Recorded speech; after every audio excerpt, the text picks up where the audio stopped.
First, congratulations to you for receiving the Basic Science Lifetime Award. Well, thank you so much. I was very honored as well as surprised.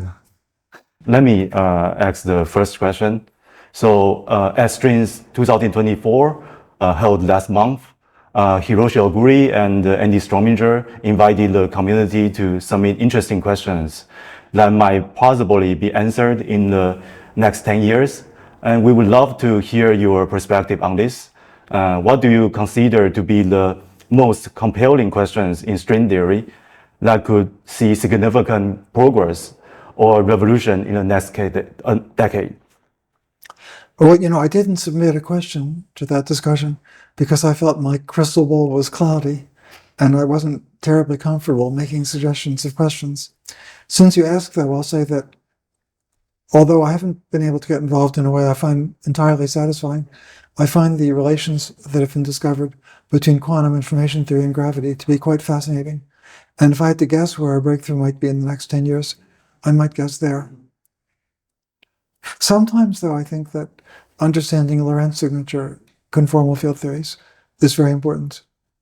So, in string theory, we understand relatively well the unitary conformal field theories that describe Euclidean signature, or in the Minkowski space, time-independent classical solutions.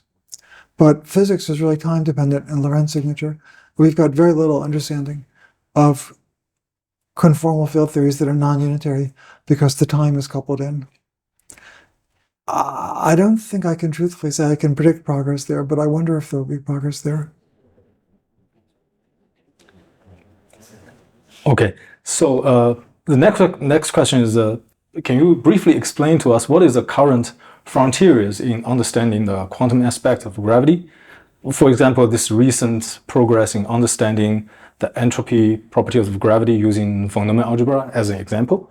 And we are also interested in what you see these progresses in terms of relations to the traditional perspective of, for example, string theory.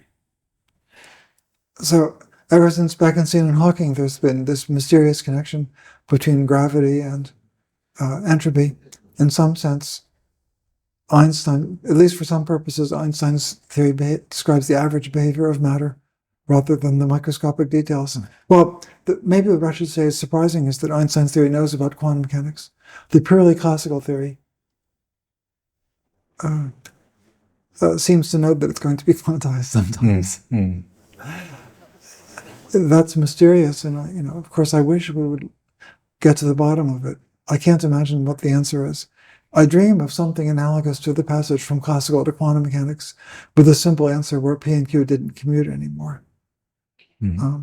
So I have trouble imagining, I really can't imagine what form the answer would take, but some kind of new insight, some kind of new semi-classical limit, sometimes I think we should find.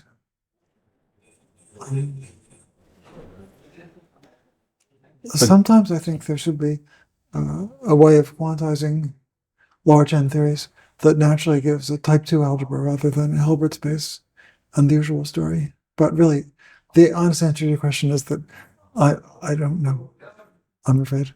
But do you see a sort of a bigger picture sort of unfolding itself in this process of recent progress compared to sort of the historic development of the subject? Well, I do see it as being a somewhat different direction from the microscopic study of strings. I see. Of course, ADS-50 holography has been an important influence in the understanding of gravity, and that came from the microscopic description of strings. Right. To be honest with you, in the last few months, because I felt I didn't have useful ideas about gravity, I've been working on a more traditional problem in string theory, which is strings in ADS3 times S3 times S3 times S1, trying to understand what a dual conformal field theory description is. I see. Let's come to the next question. There seems to be an increasing gap between the energy scales that are accessible to the current experiment and roles that at the frontier of high energy theory research, such as string theory or quantum gravity in general.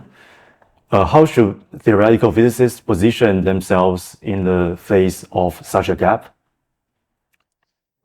Well, it certainly is true that we're not going to build an accelerator that directly probes the gut scale, but we possibly could build another accelerator that would go to energies beyond LHC energies. Mm-hmm. And there's a decent chance of discovering supersymmetric particles or something equally exciting if we were to do that.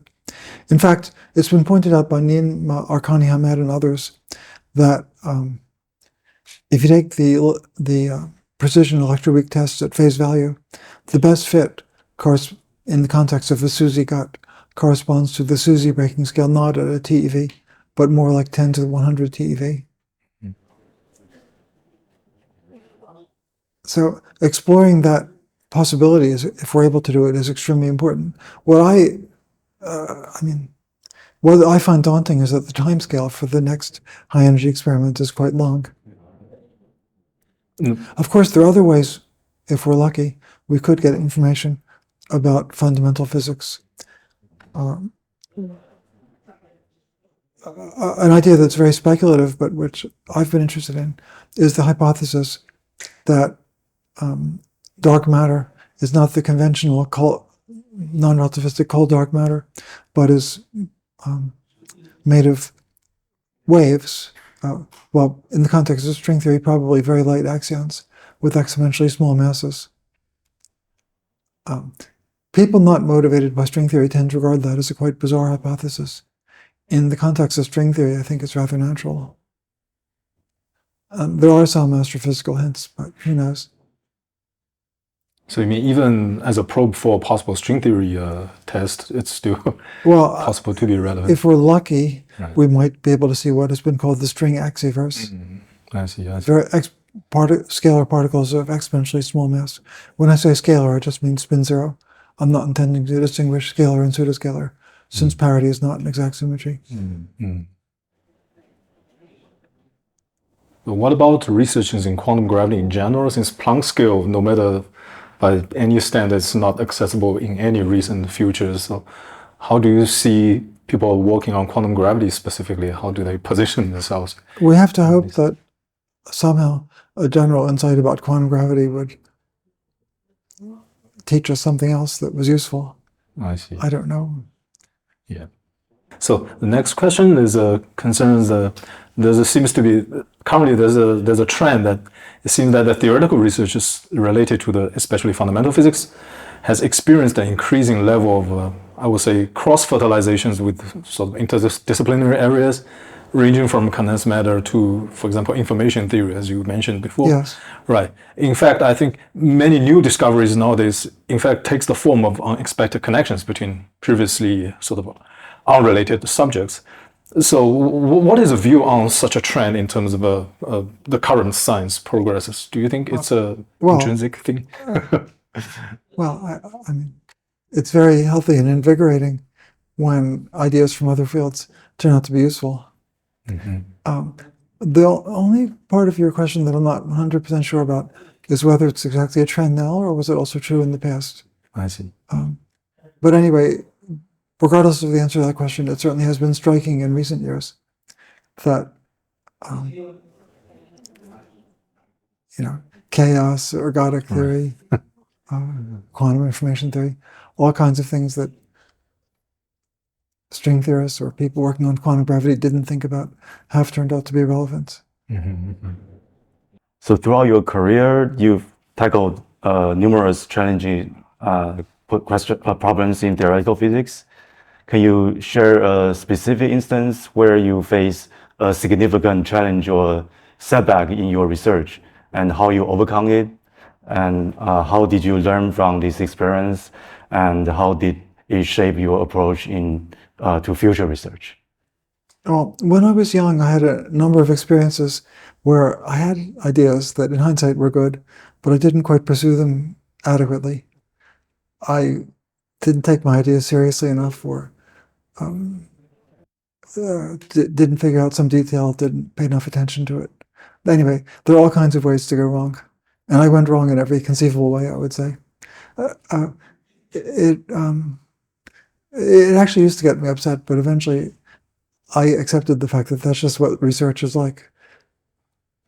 But after a number of such experiences, I eventually got somewhat more confidence in my judgment. So that's my answer to your question. In other words, if you want to ask what I learned from early experiences and how I changed later, after I learned the hard way that I would do better if I had more confidence in my judgment. Could you maybe describe a particular one of this experience? I'm a little bit reluctant to go into too much detail because some of the episodes would involve things I didn't quite discover that were then done by other people. And, I'd rather talk about the things I did succeed in doing rather than the ways I stumbled. I think it helped me, though, in the mid-90s with the second superstring revolution, that by that time I had learned that I would do better if I had more confidence in my judgment. So there certainly were things I missed during that period, but I didn't miss them because of lack of confidence. So how do you develop this such confidence? Like, do you? Well, I learned the hard way, to be honest with you, that in several cases, my ideas had been on the right track and should have been pursued more than they were. So after going through that a few times. I see. Then let's come to the... I once heard it Hooft to make a similar remark about his own career, where in that case he cited a particular episode where he didn't pursue one of his ideas seriously enough and resolved not to make that mistake again. Yeah, so now let's talk about your success. So, you've been a leading figure in string theory and high energy theory for over 40 years. So we are curious, like, how have you chosen your research directions throughout your career, and were there specific criterions or strategies that guided your choices during these careers? Well, it's going to be very hard to give a general answer. Picking the right research direction is the hardest part of doing research, I think. Right. You want to find a problem that you actually can make progress with, but that's interesting enough that you'll really learn something from it. It's hard to find something that you can do that you're also excited about doing. And it's very hard to give a general rule. Sometimes I just was lucky. For example, Seiberg-Witten theory, Seiberg had made progress using holomorphy of n=1 theories to understand better supersymmetric QCD. And he encouraged me to get involved in that. I think the reason he thought I would be interested was that he knew I'd done work on the relation of n=2 to Donaldson theory of four manifolds. I must tell you, at that time I was rather skeptical that whatever we learned about n=2 would be useful for four manifold theory. That turned out, the skepticism turned out to be wrong, but anyway, I was skeptical. I view that as an episode where I was lucky that I didn't have the conception for why what we were doing was important, but I would say mostly what happened was that Seiberg convinced me to get involved. Could you share with us another your successful example of choosing the right research direction? Well, the following year, the work on string dualities was certainly successful and satisfying. There were all kinds of clues at the time, though. So I remember, for example, in 1993 at the Strings Conference in Berkeley, John Schwartz was more excited than I'd seen him in years. What he was excited about was the work he was doing with Ashok Sen on the low-energy effective action of the heterotic string and its the dualities at the level of supergravity. So there were a lot of developments in that period that were clues. That was one. There was the work of, I think, Callan, Harvey, and Strominger on sort of instantons in the context of the heterotic string, which I think they called it heterotic five-planes. Then there were all those papers, Mike Duff, Paul Townsend, and others interested in membranes were writing papers with interesting ideas, but not 100% convincing, but too interesting to be ignored, about membranes as objects that would really exist in string theory. So that accumulation of things gradually got me involved in that. I don't feel I had any special insight there, though. I mean,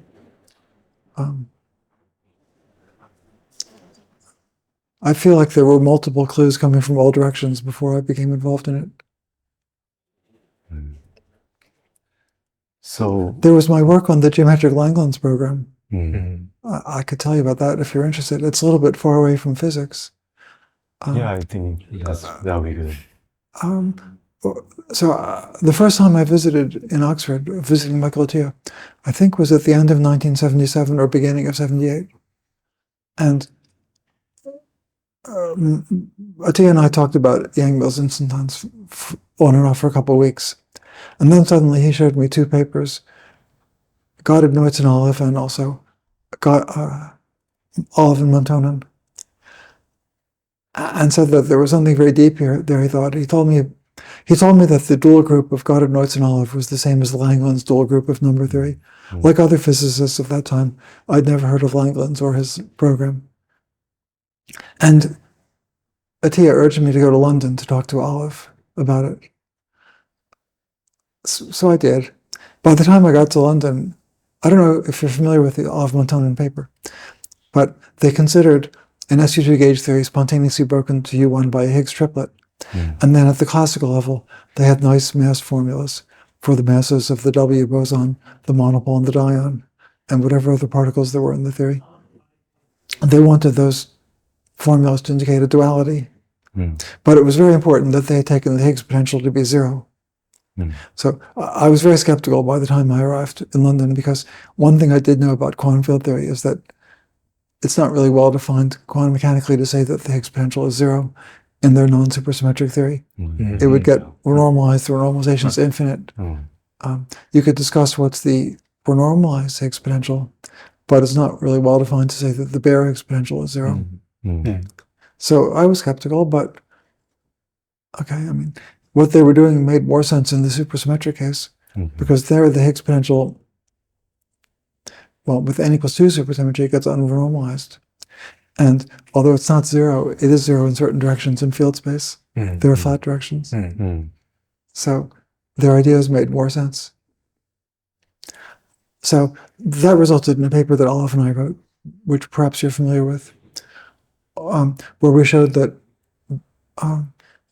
in the supersymmetric case, the Montonen-Olive formulas are correct because the particles are on short multiplets.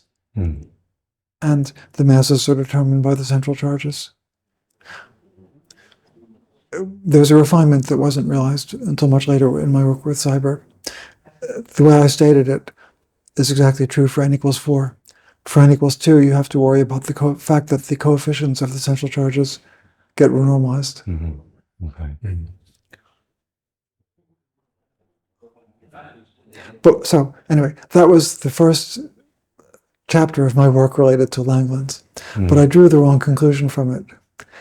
The conclusion I drew was that we'd been able to explain the mass formulas of Montonen and Olive without assuming their radical duality. So I concluded that there was no evidence for Montonen-Olive duality. And I didn't think about it very much for many years more.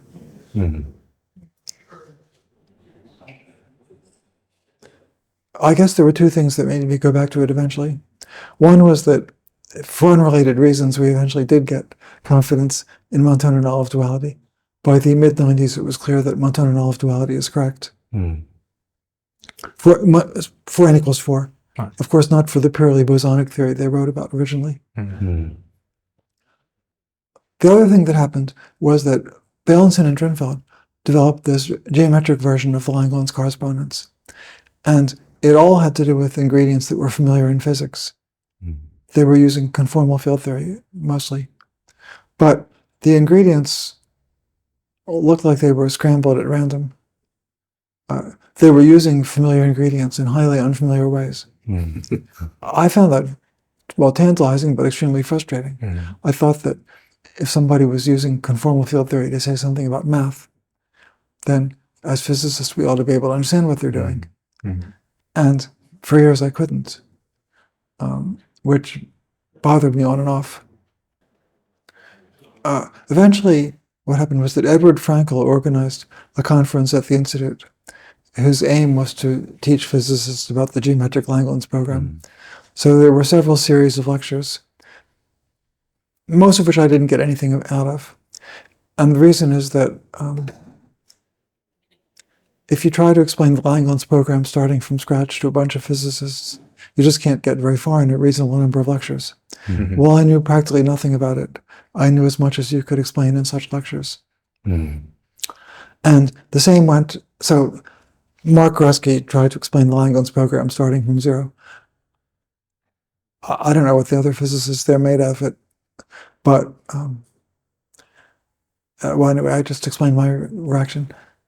Then Edward Frankel tried to explain the work of Beilinson and Drinfeld. But to me, he was just describing the shogi pieces that were in, we're in China. The Shang-Chi, it's called? Chinese chess? Shang-Chi. Shang-Chi. Yes. Okay. It was as if the Shang-Chi pieces had been placed at random on the board.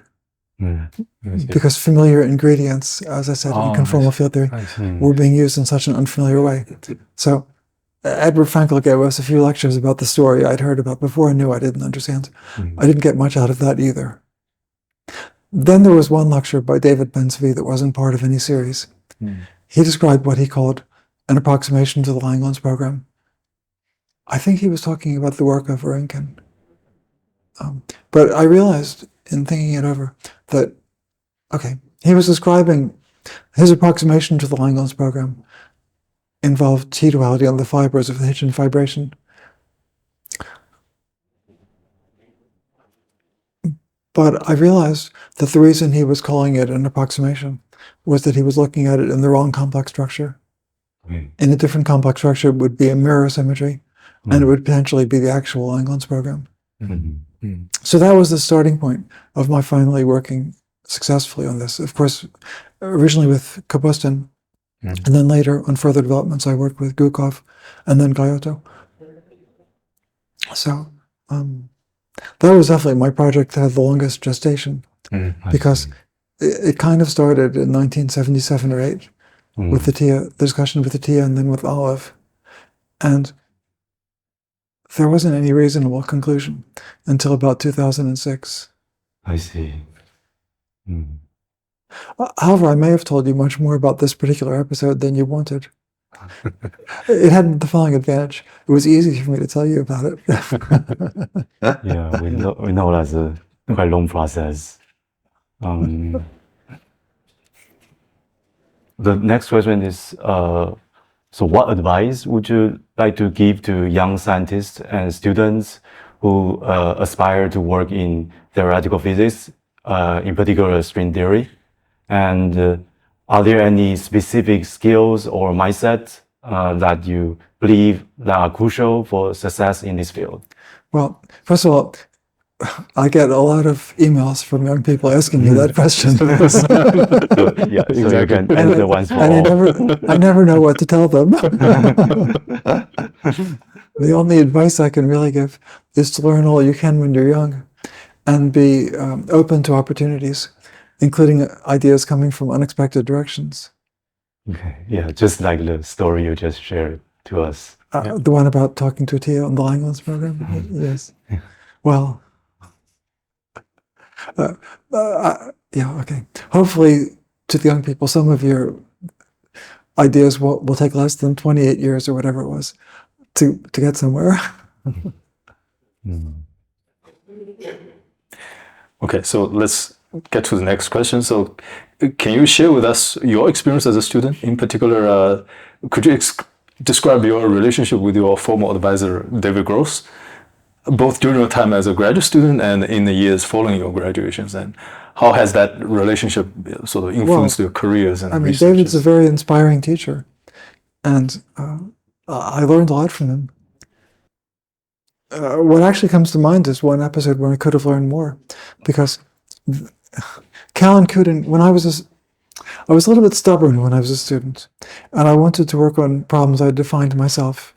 And there, in particular, was one problem David urged me to work on, which I think I could have learned from, but I didn't. This was a project by Cal and Kuden Gross on the Ruff model. The Ruff model is two-dimensional QCD with quarks in the fundamental representation. Okay, I know that's not the unique thing, perhaps, that would be called the Ruff model, but this is something which people do call the Ruff model. Yeah, I wish I had participated in that project because I think I would have learned a lot from it. What they did was moderately important, but the main reason I regret not having participated is that I think it would have been educational. Could you also share with us something about your relationship with David Gross after your graduation and your interaction with him? Well, I mean, he's inspired me at a few different times. Yeah. Another general bit of advice from David that I think I haven't followed as adequately as I should, is to calculate. I think I have a slight tendency to try to jump to conclusions and sometimes miss crucial details. And yeah, I think I could have learned more to be a little bit, I think I would have benefited from being a little bit more thorough. And that was part of the advice of David's advice that I didn't completely follow. I always tell myself to do better, but it's a little bit hard to change our habits. Could you elaborate a bit? I mean, how you think that you should calculate as more? I told you before. Okay, as I told you before, early in my career, there were several episodes where I didn't have enough confidence in my ideas, and didn't always work things out to the end as much as I should have. Well, let's see. Okay. If I think about how I've changed since then, I do have more confidence in my ideas than I used to, but I still have a tendency sometimes to float above the landscape and to overlook details that you would see if you were moving on the ground somewhere. And sometimes some of those details that I tend to overlook are important. Okay. So, I mean, countless times I've told myself to be more thorough with such things, but as I said a little while ago, it's a little bit hard to change one's approach. So let's get to the next one. So among your numerous contributions to theoretical physics, this is probably one of the standard questions.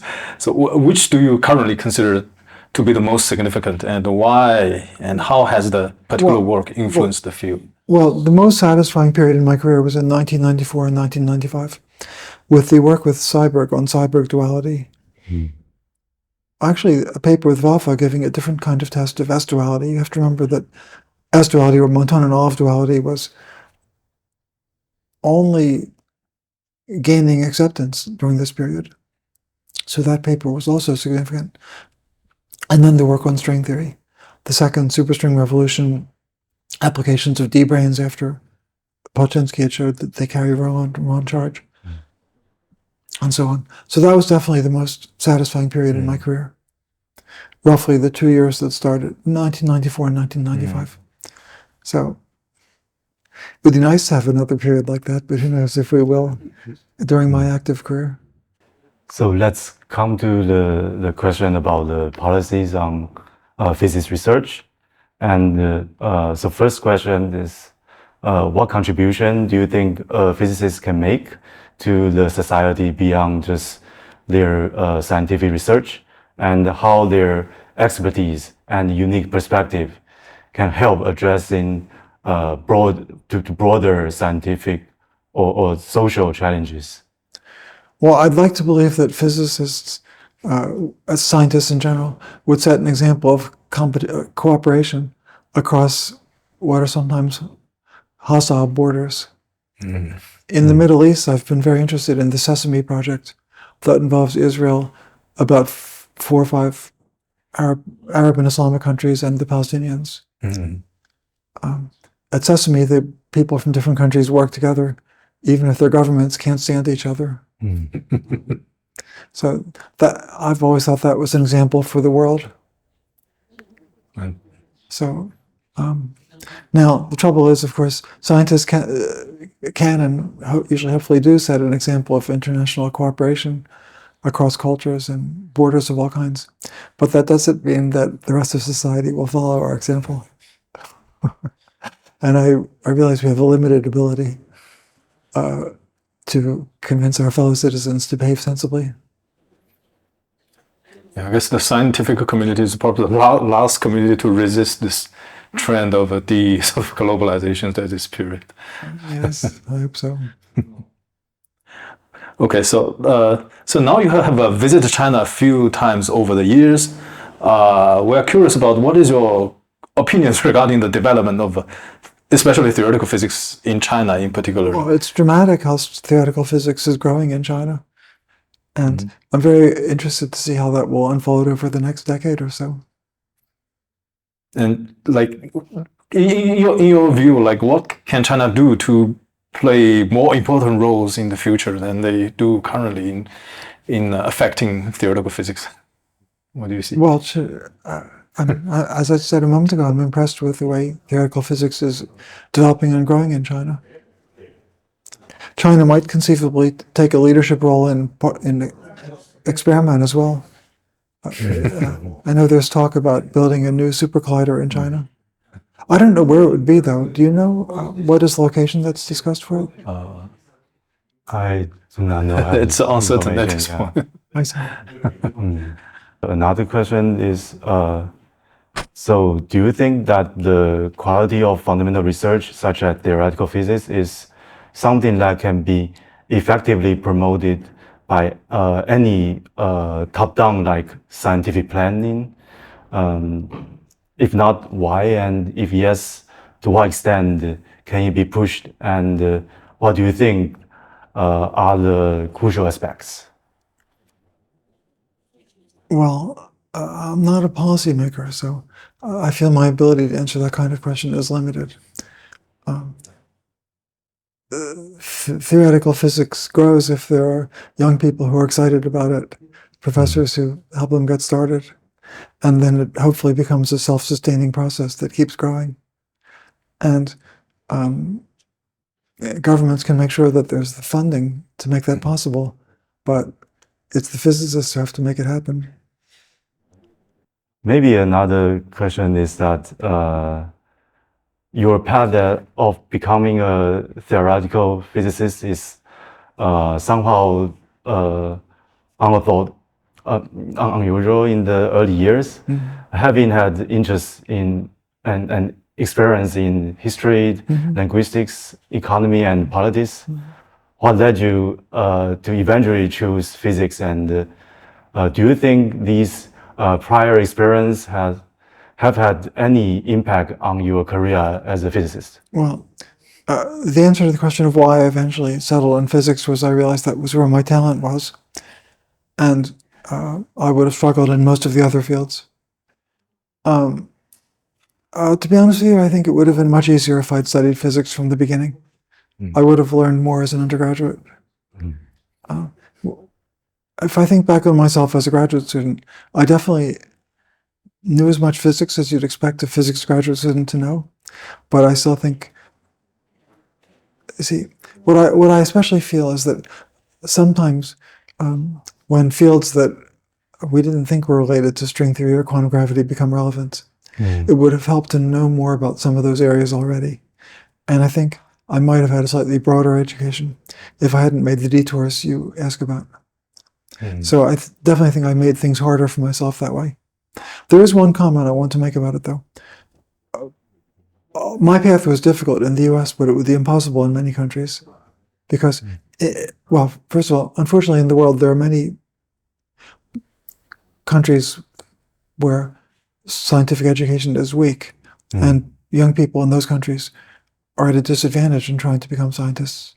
But there also are many countries that do have excellent education, but where you really have to make your choice relatively young, and where it would be virtually impossible to follow the kind of crazy trajectory I followed. So well, that's pretty much what I have to tell you about it. So you think that maybe better system would be to allow people to make decision in the later path, well, or to not push younger people to I make don't know. decisions? I wasn't. I was merely making the following observation. I made things difficult for myself, but I was lucky to live in the U.S., where it's difficult but not completely impossible to do what I did.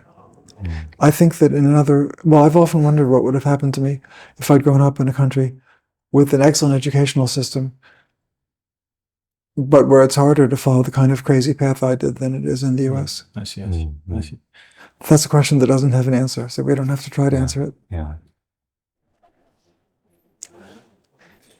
So you just described your experience with this Landau programs. Yes. So what is your in general view regarding the interplay between pure mathematics and theoretical physics? Like how do you? My feelings have changed at different points in time, so it's hard to answer properly. But yeah, right now I'm actually most excited about the work on quantum information theory and gravity. So, okay, there's a little bit of a contradiction because, as I told you, I've worked in the last few months on something that is closer to gauge theory applied to ADS-CFT. I mean, a quite different area, but if I can, I really want to get back to quantum information theory and gravity because I think it's the area that's most likely to see a breakthrough in the next decade. How far do you think this quantum information theory can help us to get through in research like string theory or quantum gravity? I don't know. I tend to assume that some of the things are too detailed to be really useful, but my dream is that there's a simple lesson we haven't learned, like Q and P not commuting, in the passage to quantum mechanics. I see. But who knows? Okay. I mean, I can't imagine what that simple lesson would be, I have to say. If you look at the papers people write, they're quite impressive papers that are often, not that easy to keep up with. Maybe there's a simpler lesson there that we're not learning yet. I don't know, of course. Okay. Okay, so thank you very much for the interview, and we hope you enjoy the rest of the conference. Well, thank you so much. I've enjoyed talking to you.